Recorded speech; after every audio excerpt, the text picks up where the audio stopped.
ನೀವು ಅಲ್ಲಿ ಹೋದಾಗ ಹೊರಗಿನಿಂದ ಎಂಟೈರ್ ವಿಡಿಯೋಗ್ರಾಫ್ ಮಾಡಿಬಿಡಿ. ಅವಾಗ ಯಾರು ಹೆಂಗ್ ನಡ್ಕೋತಾರೆ ಅಂತ ಗೊತ್ತಾಗಿ ಹೋಗ್ತದೆ.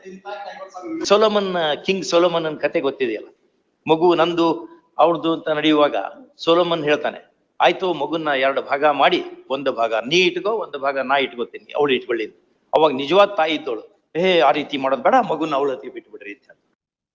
ಹಂಗಾಗಿ ಮಗುಗೆ ಅನ್ಯಾಯ ಆಗೋದು ಬೇಡ. ಇಲ್ಲಿ ನಿಮ್ ಲೈಫ್ ನಲ್ಲಿ ಆಗಿದ್ದು ಆ ಮಗುವಿನ ಜೀವನದಲ್ಲಿ ಅದು ಮತ್ತೆ ಜರಾಕ್ಸ್ ಆಗ್ಬಾರ್ದು.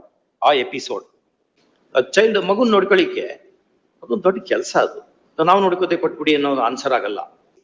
ಅದಕ್ಕೆ ಭಾಳ ತಲೆ ಕೆಡ್ಸೋಬಾರ್ದು. ನೀವು ಹೋಗಿ ಅವ್ರ ಮನೆಗೆ ಹೋಗಿ ಒಂದು 15 ನಿಮಿಷ ಅರ್ಧ ಗಂಟೆ ಕುತ್ಕೊಳ್ಳಿ, ಆಯ್ತಾ? ಕುತ್ಕೊಂಡು ಮಾತಾಡಿ, ಮಗುನ್ ಕರ್ಕೊಂಡು ಹೋಗ್ರಿ, ಮತ್ತೆ ಮಗುನ್ ಕರ್ಕೊಂಡ್ಬಂದ್ ಬಿಡಿ.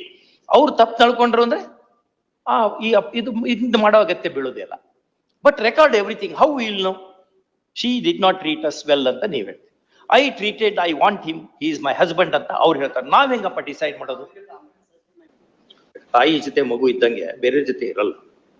ಅವಾಗೂ ಹಂಗೆ ಯಾವುದೇ ನೀವು ಅಪ್ಪ ಅಮ್ಮ ಇಲೆಕ್ಷನ್ ನಿಂತರು ಅಂದ್ರೆ ಅಮ್ಮಗೆ ಹಾಕೋದು ನಾವು ಓಟನ್ನ. ಬೈ ನೇಚರ್ ಹಂಗಿರ್ತದೆ, ಅಷ್ಟೊಂದು ಅಟ್ಯಾಚ್ ಇರ್ತಾರ ಅವ್ರು. ಹಂಗಾಗಿ ಮಗುಗೂ ಕೊಡಿ. ಅದರಲ್ಲಿ apart from the school fees and other things, pay some reasonable amount for the